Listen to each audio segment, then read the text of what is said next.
Mi querido Jorge Gómez Naredo, ¿cómo ves la casita esta que puso a la venta León Krause? Mientras el presidente Andrés Manuel López Obrador pide transparencia a Loret de Mola, Jorge Ramos, Carmen Aristegui, Joaquín López Dóriga, también ya incluyó a León Krause. Hace un par de días publiqué en Twitter pues las fotografías y este anuncio que hacen desde una agencia de bienes raíces en California, de estas agencias de bienes raíces de propiedades de lujo, y están ofreciendo la casa del conductor de noticias de Univisión, León Krause, así lo publican, por $3,650,000, por ahí de los 73 millones de pesos.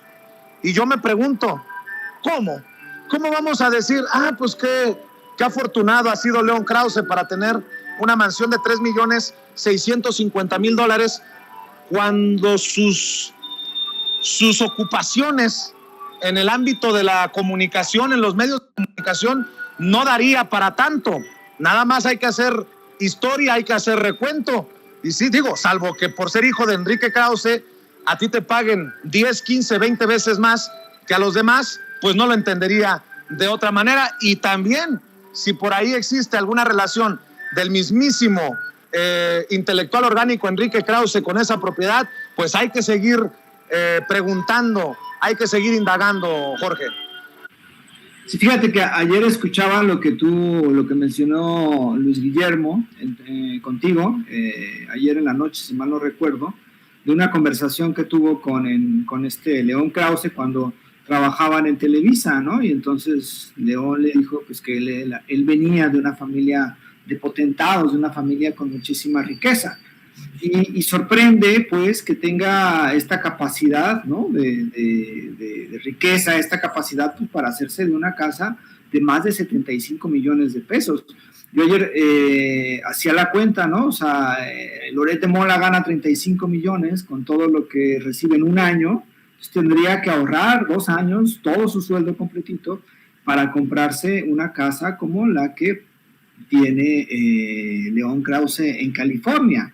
Y además esto también resulta muy hipócrita, porque estas personas, ¿no? Que se rascan las vestiduras con esta campaña que hicieron y que queda cada vez más clara, que es un elemento de un montaje político para afectar a Andrés Manuel, con la cuestión de la casa en Houston que rentaron y la casa que compraron después.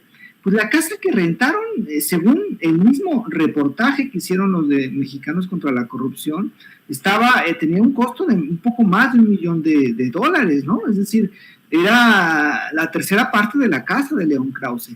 Y la nueva casa que adquirieron, que están en un préstamo, según ha informado Caroline Adams, tiene un costo de mercado de $400,000, $500,000, ¿no? Entonces, por supuesto, pues que hay unas diferencias incluso en ese sentido amplias, pero el punto es, ¿por qué no tendríamos derecho a saber nosotros como audiencia cuántos son los sueldos que recibe León Krause, por ejemplo, en Univisión, ¿no? ¿Cuál es el número, el monto? Y también cómo se han hecho de esas propiedades, porque hay que recordar la estrecha relación entre Enrique Krause y el Grupo Televisa y también los gobiernos neoliberales, ¿no? Recuerda, Felipe Calderón incluso mencionaba que él invitaba a Enrique Krause a Los Pinos a convivir, ¿no? Y todas estas cosas. Y además Enrique Krause era contratista de los gobiernos de Felipe Calderón y de Enrique Peña Nieto vía sus empresas como Letras Libres y como la que hacía también videos, ¿no? A distintas dependencias. Entonces, pues son al fin y al cabo, en un momento dado, digamos, riquezas que han venido de la relación con los gobiernos y que han venido de la relación de los contratos. Entonces, sería muy bueno que en aras, especialmente León Krause, que él sí es una figura pública en el sentido de que maneja información y que tiene ese manejo de la información, pues que hicieran públicos sus propios ingresos, ¿no? O sea, que no le teman a lo que diga la gente. Además es una muestra de transparencia de estas personas hacia las audiencias y es una muestra de respeto hacia las propias audiencias. Entonces sí me parece que deberían hacerlo. Y es sorprendente porque uno dice 72 millones de pesos en una casa. Pues ahora sí que uno pensando como periodista que trabaja y que ve las penurias, dice, pues es que esto es imposible para cualquier periodista, ¿no? Ese nivel adquisitivo que tienen estas personas. Y que bueno, pues lo ideal sería que lo transparenten, como lo transparentan muchas personas expuestas mediáticamente, muchos deportistas, muchos artistas, pues que también él lo haga, ¿no? ¿Cuál sería el problema, ¿no? Que diga que viene esa riqueza de los negocios que ha hecho su papá con los gobiernos en turno. Oye, mi querido Jorge, y para cerrar, porque me parece también un tema importante, ¿cómo viste la respuesta del presidente Andrés Manuel López Obrador a Antony Blinken, el secretario de Estado de Estados Unidos? Hasta le dice pues que aprovechemos para pedirle a Antony Blinken la información sobre el financiamiento de Estados Unidos a organizaciones opositoras a un gobierno electo democráticamente como el de él, el del presidente Andrés Manuel López Obrador. Sí, fíjate que es muy interesante. Hoy toda la mañanera tiene un montón de símbolos. Incluso desde ayer cuando manejaba y cuando dio el nombre de digamos, embajador de Estados Unidos en México que fungió con un papel muy intervencionista en nuestro país. Y hoy, por ejemplo, habla, ¿no?, del asesinato de Madero y Pino Suárez, y también establece esa relación con los Estados Unidos, y además después ya cuando viene la pregunta, pues habla de una forma muy clara acerca de esta posición. Hay elementos que son importantísimos. A mí me parece que es muy sano que el presidente tenga una respuesta inmediata a la declaración de este funcionario de Estados Unidos, Antony Blinken, ¿no? Una, pues es que es importante porque además es un asunto que corresponde netamente a los mexicanos, y que un ministro, un secretario, un encargado, ¿no?, un personaje importante políticamente hablando en Estados Unidos, venga, pues sí es una cuestión que interviene en nuestra autonomía, en nuestra soberanía, y además que es una malinformación, porque sí hay un problema, como hay un problema con la violencia en todo el país, que viene desde los periodos de Vicente Fox, especialmente se agrava muchísimo con Felipe Calderón y continúa con Enrique Peña Nieto, y ahora se empieza poco a poco, porque es procesos muy complejos, a ir a la baja, a detener, y ahora ir un poco a la baja, como lo dio a conocer hace poquito las cifras de homicidios, la secretaria de Seguridad del país. Y bueno, pues ahí el punto, y que me parece que es lo esencial, es la respuesta a una declaración intervencionista en asuntos que competen solamente a los mexicanos, ¿no? Y además también hay un juego político muy interesante.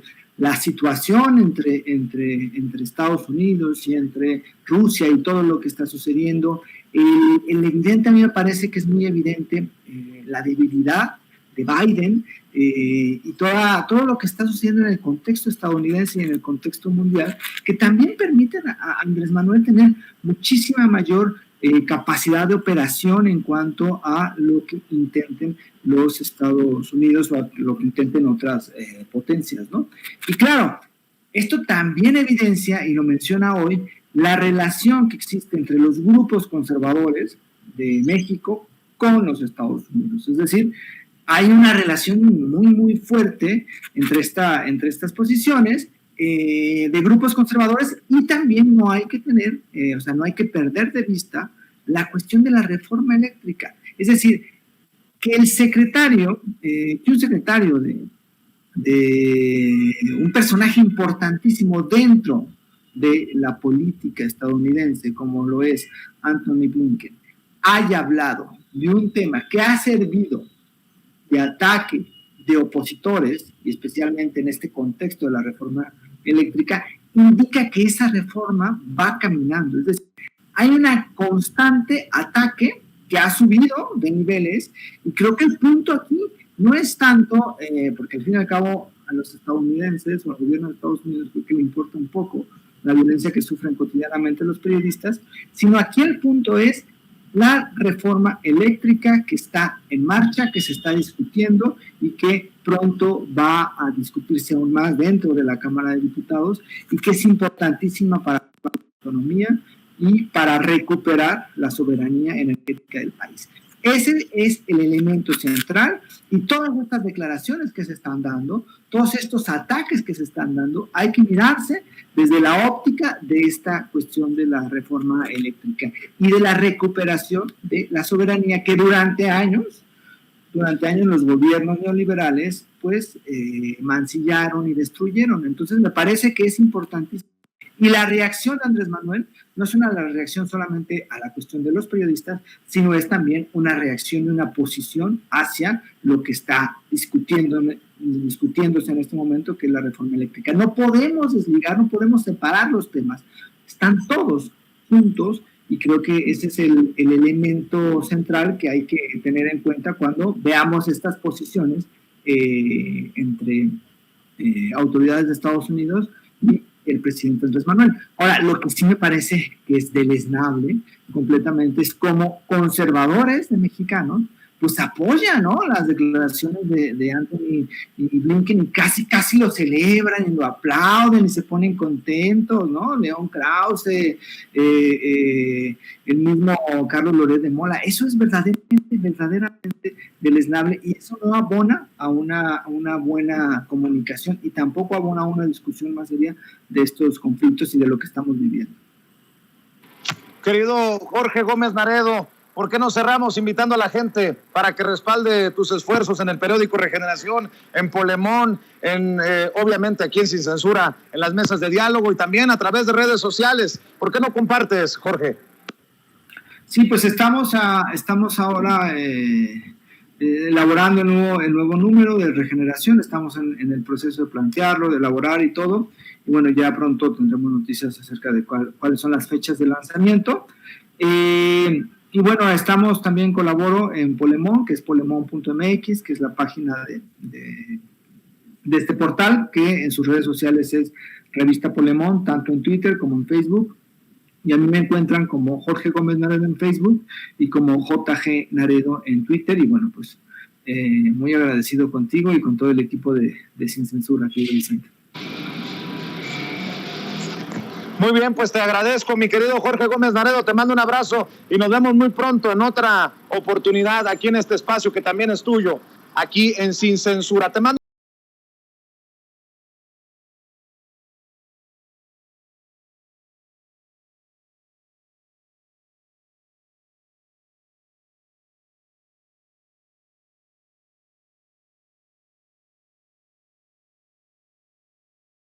representante de Morena ante el INE, Mario Yergo, quien ha recibido los desprecios, los desplantes de personajes como Ciro Murayama y Lorenzo Córdoba, y también para escuchar su opinión acerca de lo que destapó ayer Genaro Villamil en el foro 23 del Parlamento Abierto de la Reforma Eléctrica en la Cámara de Diputados. Asegura Genaro Villamil ayer que hicieron cabildeo para censurar este tema de la reforma eléctrica en los medios públicos, tanto Ciro Murayama como Lorenzo Córdoba. Ahora sí, nuevamente saludo al diputado Mario Yergo, diputado federal de Morena por Tabasco y representante de Morena ante el INE. Diputado, muchas gracias. Gracias por tu paciencia y por tu generosidad. Vicente, muy buenas tardes. Saludo a tu amplio auditorio y desde luego a quienes hacen posible este esfuerzo informativo. Como siempre, a tus órdenes y a la orden del auditorio, Vicente. A ver, diputado, nuevamente los desplantes, los desprecios desde los Ciro Murayama y los Lorenzo Córdoba ante tus posicionamientos. Propones un punto de acuerdo para que aparezcan los 500 millones que de la noche a la mañana desaparecieron en sus cuentas en el Instituto Nacional Electoral rumbo a la revocación de mandato, y era de esperarse la forma en que te han respondido y te han querido batear. Primero te pregunto sobre eso, diputado. Vicente, compartir con tu auditorio que insultaron la inteligencia del pueblo de México, y no tan solo eso, sino también la inteligencia de la Suprema Corte de Justicia de la Nación, que resolvió, Vicente, algo muy importante para el auditorio.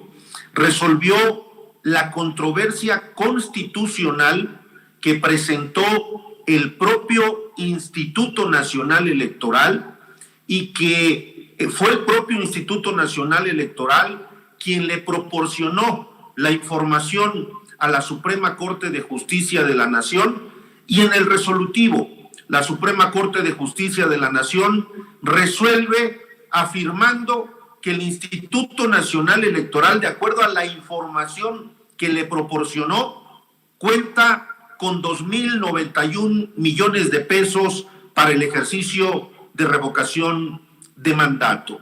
Y en un segundo párrafo, el ministro Alcántara, que fue quien resolvió este recurso de controversia constitucional, afirma que el INE deberá llevar a cabo la revocación de mandato de manera eficaz y eficiente con los recursos que tiene programados. Literalmente así lo mandata el resolutivo, y vuelve a afirmar el ministro Alcántara, es decir, los 2.091 millones de pesos. Lo que esta representación de Morena puso en la pasada sesión un punto de acuerdo para que se respetara el resolutivo de la Suprema Corte de Justicia de la Nación. ¿Y qué fue lo que ocurrió? Por unanimidad, nuevamente los consejeros desecharon ese punto de acuerdo.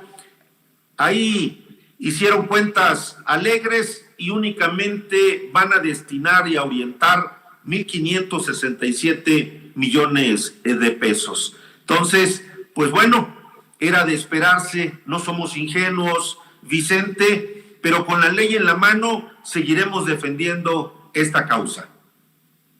Diputado, y como representante ante el INE de Morena, le quiero preguntar su opinión acerca de esto que destapa y me parece escandaloso.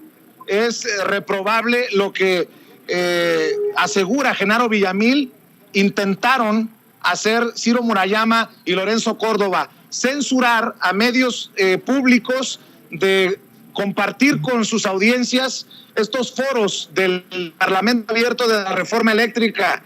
El talante autoritario, censurador y antidemocrático de estos personajes, por lo que dice Genaro Villamil. ¿Usted qué piensa? Por supuesto, Vicente, que han sido excesos tras excesos en contra de nuestro movimiento, en contra de la Cuarta Transformación.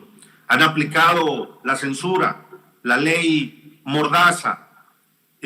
Como bien recordarás, hace una semana los gobernadores del movimiento de la Cuarta Transformación firmaron o publicaron un desplegado en apoyo a nuestro presidente de la República, el licenciado Andrés Manuel López Obrador. Y el Partido Acción Nacional, los conservadores, presentaron una queja ante la Comisión de Quejas y Denuncias del Instituto Nacional Electoral, que mandata y que coordina nada más y nada menos que Ciro Murayama, el enemigo número uno de nuestro movimiento y de la democracia, junto con Lorenzo Córdoba Vianello. Y desde luego aprobaron medidas cautelares, es decir, mandataron que se retirara de las redes sociales esta publicación, que nada tiene que ver, Vicente, con propaganda gubernamental. Los gobernadores de la Cuarta Transformación hicieron uso de su libertad de expresión consagrada en la Constitución de los Estados Unidos mexicanos. Y por si fuera poco, quieren censurar también las asambleas informativas respecto de la iniciativa que envió el Ejecutivo Federal a la Cámara de Diputados. Y desde luego, como diputado federal y como abogado, te puedo señalar, te puedo afirmar que este es un ejercicio de parlamento abierto, que este es un ejercicio que recae en el ámbito del poder legislativo y que nada tiene que ver con propaganda gubernamental y mucho menos nada tiene que ver con estar promoviendo el ejercicio de revocación de mandato. De ese tamaño se están gestando las embestidas en contra de nuestro movimiento. Pero eso sí, Lorenzo Córdoba y Ciro Murayama, pues desde luego que están participando, dictando conferencias a invitación. Lorenzo Córdoba hace algunas semanas asistió como invitado especial a la reunión plenaria del Partido Acción Nacional. Y Ciro Murayama, pues forma parte ya de la agrupación México Sí, que coordina Claudio X González. Ahí ya andan publicaciones de esta agrupación, invitando a una serie de conferencias y de pláticas en donde Ciro Murayama es el invitado número 1. Recordarle al auditorio que estas organizaciones tienen un propósito estrictamente político y detrás de estas organizaciones como México Sí, pues está quien de manera permanente y sistemática ha investido a nuestro movimiento como Claudio X González. De ese tamaño se están gestando las cosas en el Instituto Nacional Electoral, Vicente. Pues por eso y por más, diputado, ni un paso atrás. Hay que seguir defendiendo la verdad y los intereses de los ciudadanos de a pie. Yo te agradezco mucho tu paciencia, tu generosidad con la audiencia de Sin Censura. ¿Y por qué no cerramos invitándolo a que te sigan en redes sociales? Porque sé que hay mucho que estás compartiendo precisamente a través de Twitter, tus redes sociales tan importantes en estos momentos para democratizar la información. En mi página de Facebook es Mario Yergo, mi cuenta personal de Facebook, Mario Rafael Yergo Latournerie, y en Instagram estoy como Mario Yergo _ agradecerte como siempre este espacio, Vicente, y reiterarme a tus órdenes. Te mando un abrazo, diputado, muchas gracias. Quedamos al pendiente. El diputado Mario Yergo, representante de Morena ante el INE, hablando de estos que como mafiosos tienen agarrado al INE de los que le conté. Así pues, ni un paso atrás, como le he dicho a Mario Yergo, en este espacio libre como el viento. Déjeme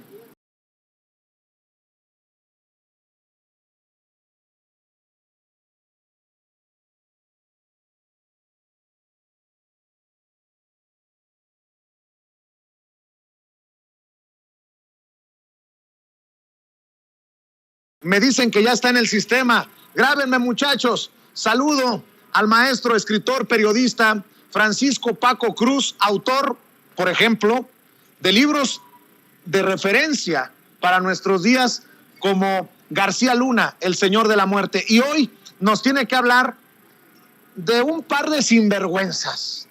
Luego de las declaraciones del ministro presidente Arturo Saldívar de la operación de Estado para proteger a los familiares de Margarita Zavala, una operación de Estado orquestada desde Los Pinos por el mismísimo Felipe Calderón, luego del incendio de la guardería ABC, para proteger los intereses de Margarita y de sus familiares. Y hoy se dicen los Zavala Calderón injuriados, difamados, calumniados, víctimas de las mentiras del ministro presidente Arturo Saldívar. Quiero, si me permites, pedirte tus opiniones, tus comentarios, tus reflexiones acerca de estos personajes. Querido Paco Cruz, te abrazo a la distancia. Vicente, ¿cómo estás? Buenas tardes o días todavía por acá por mi casa. Pero mira, tienes razón, el ministro, lo que destapa, Arturo Saldívar, Lelo de la Rea, destapa una cloaca, la cloaca que fue Los Pinos de Felipe Calderón y de Margarita Zavala. Pero nada más déjame hacer una reflexión de lo que decía Fernández Noroña. Mira, aquellos comunicadores que no fueron a la mesa de la energía o de la energía eléctrica, no fueron no por falta de argumentos, sino porque están acostumbrados a actuar en pandilla. Están acostumbrados a cobrar como mercenarios. Entonces, por eso no se presentan, por eso no van, porque están acostumbrados, como lo están haciendo ahora mismo, a actuar en pandilla. Fue Gerardo Fernández Noroña muy cortés cuando dijo que hubo una descortesía. No fueron porque están acostumbrados a actuar en pandilla y a cobrar. Pero bueno, mira, lo que hizo ayer el ministro presidente de la Suprema Corte de Justicia de la Nación fue lo que todos sabíamos. Margarita Zavala y Felipe Calderón intentaron quitarnos el sentido común de lo que había pasado en la guardería ABC. Se les olvida que había 25 niñas y 25 niños muertos. Y que todo mundo, todos sabíamos, porque los elementos estaban puestos en la mesa, que había un asesinato y que lo estaban encubriendo desde el Estado, pero lo estaban encubriendo ¿por qué? Porque mira, estaba directamente no solo Margarita Zavala Gómez del Campo y sus familiares, no, hay que revisar las listas de la concesión o la subrogación irregular de guarderías y nos vamos a encontrar, mira, solo haciendo una revisión somera, Tarcisio Torres Calderón, primo de Felipe Calderón Hinojosa, José Fox Quesada, hermano de Vicente Fox Quesada, Mónica Borrego Estrada, hermana del exgobernador de Zacatecas, Genaro Borrego Estrada, Rocío Labastida Gómez de la Torre, hija de Francisco Labastida Ochoa, María Guadalupe Ruiz del Río, consejera del INE de Morelos en esa época, la mamá de Dulce María Sauri Riancho, la exlideresa nacional del PRI, era socia o aparecía como socia de una guardería. Eduardo Lascarra Zurita, yerno de Emilio Gamboa Patrón, uno de los personajes más oscuros de la élite del PRI. Entonces hay que hacer una lista para ver a quiénes les otorgaban esas guarderías. Políticos, hermanos, primos, sobrinos de políticos. Calderón encubrió el asesinato de esos 49 menores, o infantes, más que menores de edad, de esos infantes, porque iba a destapar una cloaca, y iba a destapar que la subrogación irregular de guardería se había convertido en un botín de políticos panistas y priistas, y de sus familiares. Y Margarita Zavala va en eso. Entonces Margarita Zavala, Felipe Calderón tienen las manos manchadas de sangre. Y mira, al final hubo primero shock, coraje, y después un movimiento social que termina en la Corte, y la Suprema Corte de Justicia de la Nación, de donde esperas justicia, estaba convertida ¿en qué?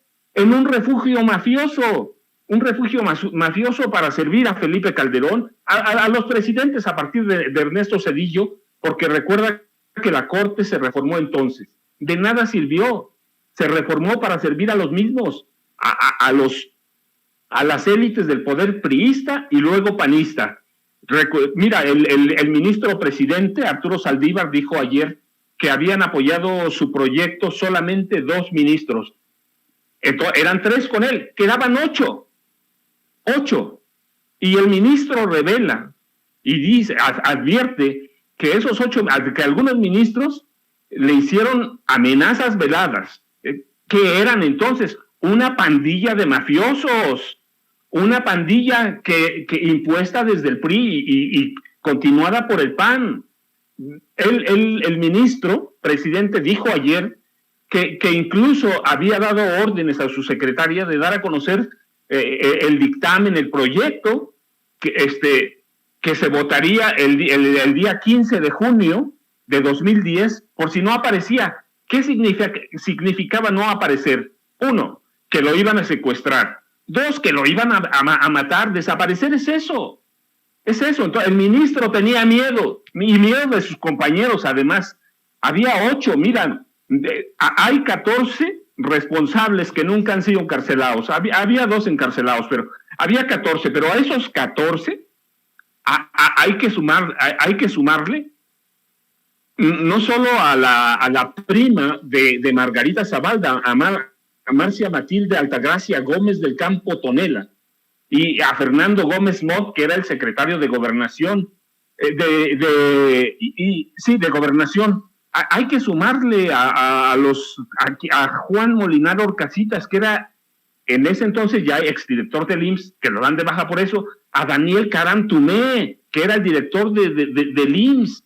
Hay que sumarlos como culpables. En realidad son cómplices de asesinato de 49 infantes. Pero mira, hay que sumarle y hay que decirlos con nombre y apellido. ¿Quiénes eran aquellos ministros que protegieron a Margarita Zavala, a Felipe Calderón y a toda esa horda de políticos élite del PRI y el PAN? Sergio Valls Hernández, Margarita Beatriz Luna Ramos, Franco González Salas, José de Jesús Gudiño Pelayo, Luis María Aguilar Morales, Sergio Salvador Aguirre Anguiano, Guillermo Iberio Ortiz Mayagoitia y José Ramón Cosío Díaz. ¿Quiénes de esos protegieron a Margarita Zavala?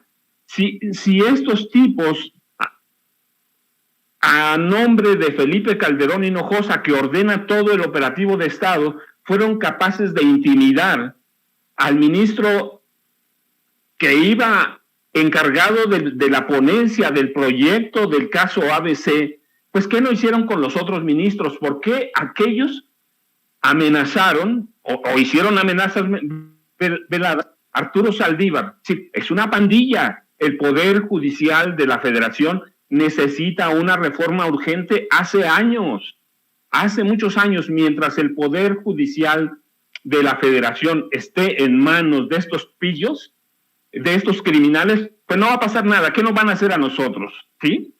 ¿A qué estamos expuestos? Todos son los mismos, un par que ha cambiado. Pero estamos en manos ¿de quién? De una pandilla mafiosa que sirve al PAN y que sirve al PRI. Lo mismo que otros organismos autónomos. El INE es el ejemplo más claro. Sí, sirven a intereses grupales, a intereses del poder. Y eso fue lo que nos heredaron Zedillo, Vicente Fox, Felipe Calderón y Enrique Peña Nieto. Una pandilla que está inserta en el Poder Judicial. Querido Paco Cruz, te saluda Toño Ruiz con muchísimo gusto y le pido a don David que nos grabe con lo que te voy a plantear a continuación. Margarita Zavala ya respondió. Respondió con un hilo que personalmente a mí me ofende, me indigna, me parece verdaderamente terrible. Hace rato así lo expresaba también Vicente Serrano, con muchísimo hasta dolor, esta respuesta que hace Margarita Zavala. Déjame, lo vuelvo a compartir contigo y con el público de Sin Censura para que me des tu opinión. Dice, miente Saldívar, miente. Ayer, mientras gastaba el erario público en la presentación de su libro, dijo que mientras escuchaba se le ocurrió contarles una historia y dijo muchas mentiras. Abro hilo. Miente Saldívar al decir que ninguna autoridad buscó a los padres de la guardería ABC. Felipe Calderón, desde el día siguiente de la tragedia tuvimos varios encuentros en Hermosillo y en la Ciudad de México. Bueno, con una serie obviamente de dedazos y faltas gramáticas, ¿no? También tuvieron pláticas con autoridades del IMSS y de salud.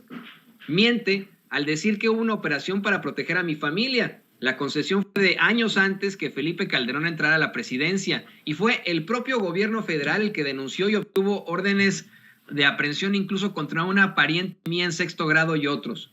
Acompañé los esfuerzos del decreto en el que se otorgaron becas, pensiones, tratamiento, seguridad social, apoyo psicológico. A la fecha sigo en contacto con algunas mamás a las que nunca he utilizado. Imagínate, ¿no? Utilizado aparte. ¿Por qué iba a utilizar ella a un ser humano? Pero bueno, porque al dolor, cuando se le toca, debe ser solo para sanarlo y no para utilizarlo. Miente Saldívar porque fue precisamente el gobierno federal el que gestionó para que los niños fueran a hospitales especializados en Estados Unidos. Personalmente, hablaba con los directores del Hospital Shriners y con la Fundación Michu y Mau, y fue a visitarlos a Sacramento y a Guadalajara. Algo muy importante, nada de lo que dijo ayer aparece en su libro que presentó, solo se le ocurrió en ese momento. Ya no tenga ocurrencias, señor Arturo Saldívar, y concéntrese en el trabajo que es la justicia en México y que poco ha hecho por ella en estos años. Yo me siento verdaderamente indignado por esta respuesta ante un personaje que obviamente no tiene ningún tipo ni de cualidad moral, ni de decencia, ni autoridad moral. y quiero, por supuesto, tú como un especialista de este caso, que nos des tu opinión sobre la respuesta que hace Margarita Zavala, ahora que el ministro presidente Arturo Saldívar denuncia, exhibe, que el gobierno de Calderón lo amenazó y amenazó a otros ministros para que, bloquearan ese caso, el caso de la guardería ABC, en el que 49 niñitos, bebitos, perdieron la vida.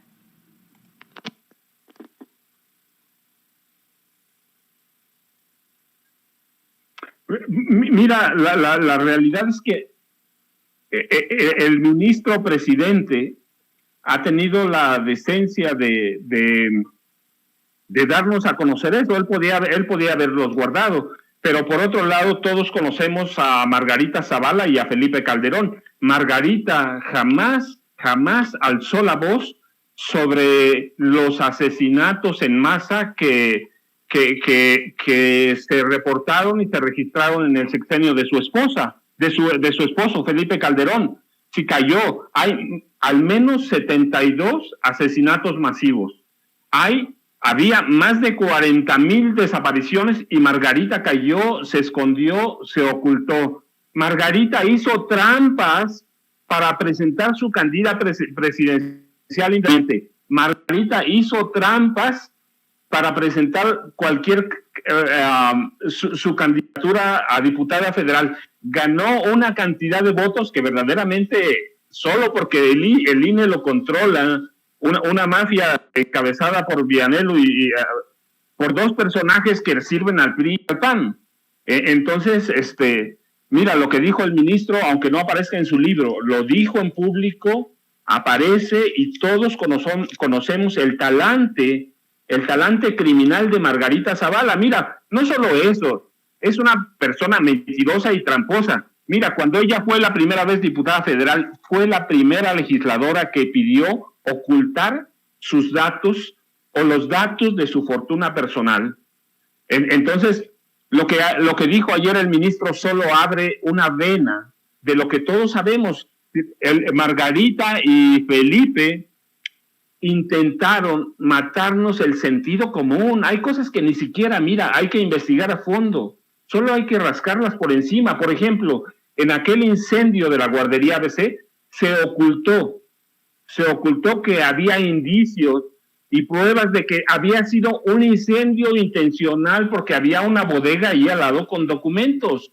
Un incendio intencional para proteger al entonces gobernador Eduardo Burrs Castelo. El incendio quemó todo, pero no solo quemó todo, abrió una vena de investigación para mostrar cómo actuaban Margarita y Felipe, para comprar a todo mundo, a los políticos del PAN, del PRI y del PRD también en ese entonces. Los chuchos estaban muy involucrados con ellos.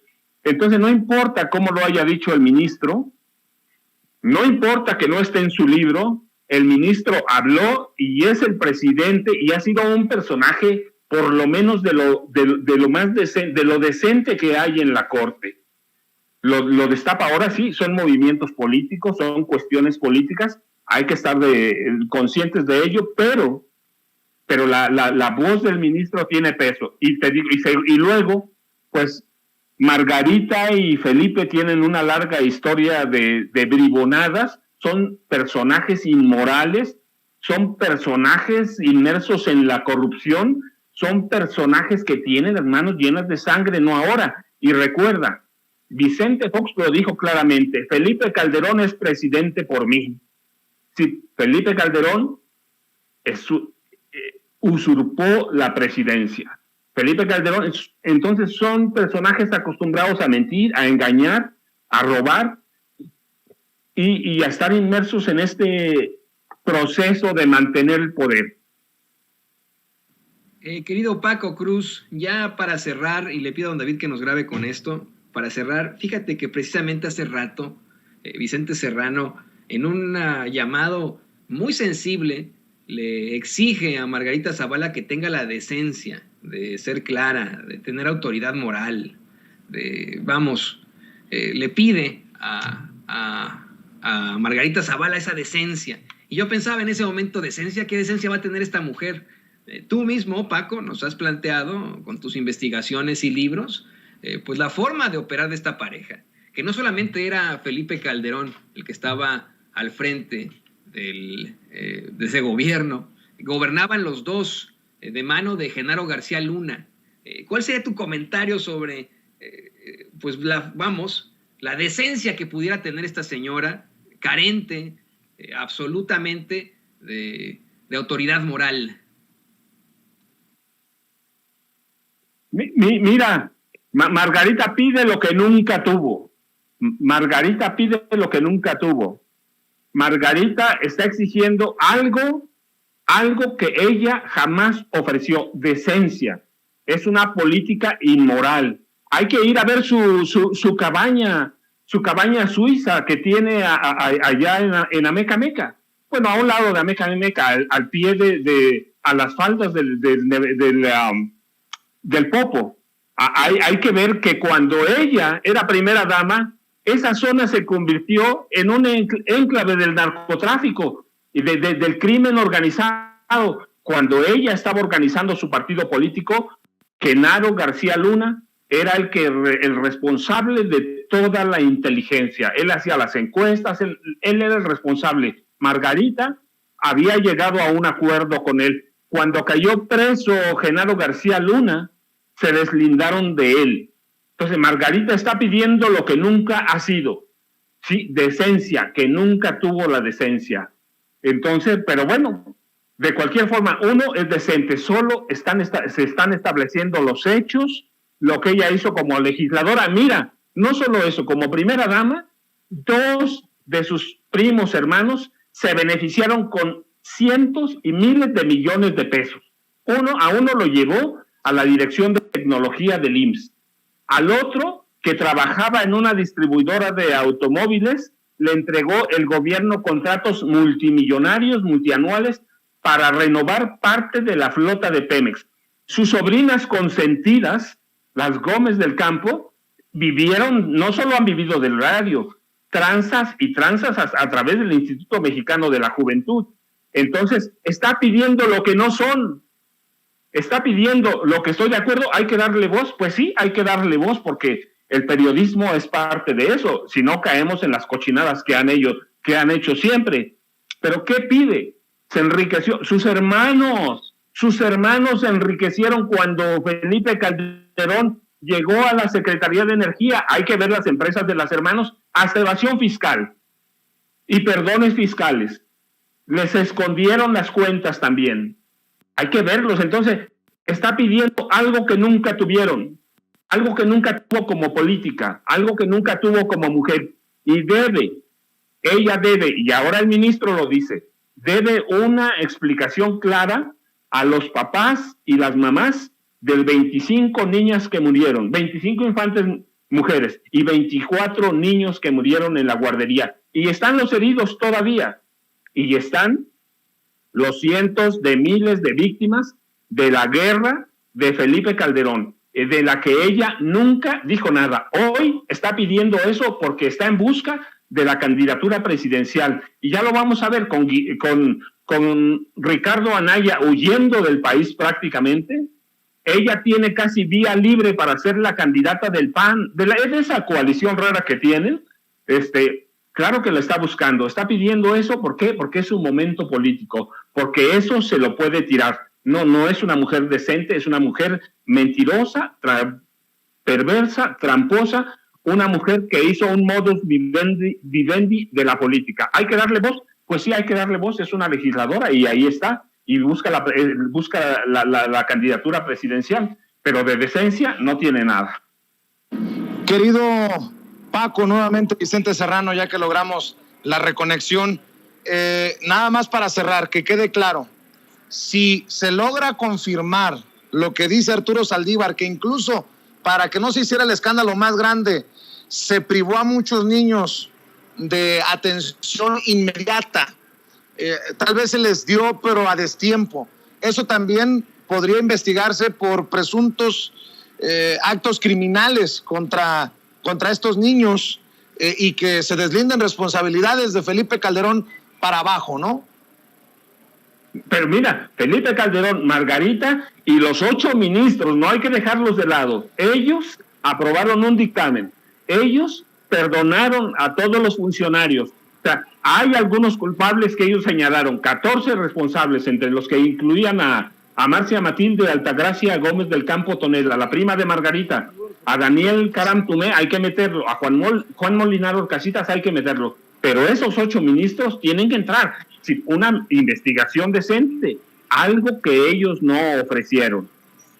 Sí, querido, se tiene que llegar a fondo, y si Felipe Calderón tiene responsabilidades criminales, Margarita Zavala también, y su prima también, y ya te dije una serie de nombres que están ahí, pero hay que nada más ir a leer la lista de los beneficiarios de la subrogación irregular de guarderías del Seguro Social, que se convirtió en un negocio para las élites del PAN y las élites del PRI. Querido Paco, como siempre agradezco tu claridad, agradezco que hables con los datos duros y agradezco que hables con conocimiento de causa. Gracias por compartir con la audiencia de Sin Censura, y aquí seguimos al pendiente de tu trabajo. Ojalá que las más de 17,000 personas conectadas en estos momentos en vivo y en directo también se sumen a tus redes sociales, querido Paco. ¿En dónde te buscan? ¿En dónde te encuentran? Vicente, ya sabes, a Francisco Cruz Jiménez en Facebook y @Paco Cruz Jiménez en Twitter. Vicente, les mando un abrazo, muchas gracias y estamos pendientes para la próxima. Gracias. Te mando un abrazo yo también, querido Paco Cruz, el maestro Paco Cruz, autor de García Luna, el señor de la muerte, hablando con nosotros sin censura. Amigos, amigas, regresamos en breve, pero mientras seguimos hablando sin pelos en la lengua, sin censura, usted puede suscribirse a nuestros 3 principales canales en YouTube.